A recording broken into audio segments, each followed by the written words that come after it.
हरिओम, राधे कृष्णा। परिवार समाज की एक इकाई है। रिश्तों के प्रगाढ़ संबंधों, प्रेम और सौहार्द से एक अच्छे परिवार की नींव रखी जा सकती है। सास बहू, ननद भौजाई या पति पत्नी के आपसी प्रेम और कुशल व्यवहार से ही परिवार में खुशहाली लाया जा सकता है। तो एक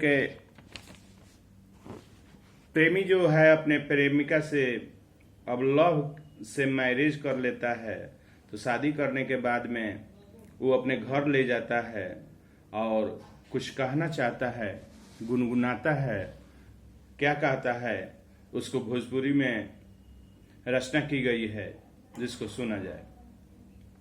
डोली चढ़ी आव गोरी, डेगवा फनाव तनी देखना। डोली चढ़ी आव गोरी, डेगवा फनाव तनी देखना।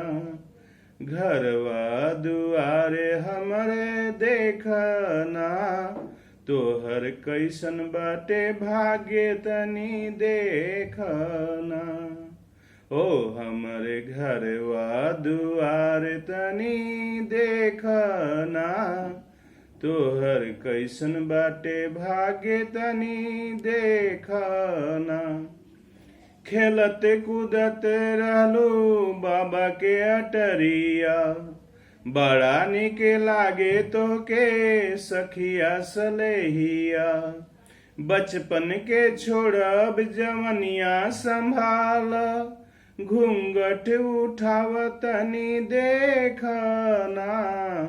हो घरवा दुआरे हमर देखना, तोहर कैसन बाटे भाग्य तनी देखना। सबके विधाता बाड़े, चाहत के दाता बाड़े। जिंदगिया शुरू करे के नया आता पता बाड़े। उछलत भंवरे बा अथा बाड़े पनिया, अंगना में शोभे अब नैकी कनिया। घरवा दुआरे हमर देखना, तोहर कैसन बाटे भाग्य तनी देखना। कतना बागीत ये जिंदगिया में जननी, पानी के माटी के रीते हम मननी। बन के चकोरी हमें चांद तक पहुँचनी, अपना के योगन जैसन राखे दिन रतिया। हो अपना के जोगन जैसे राखे दिन रतिया। घरवा दुआर तनी देखना, तोहर कैसन बाटे भाग्य तनी देखना।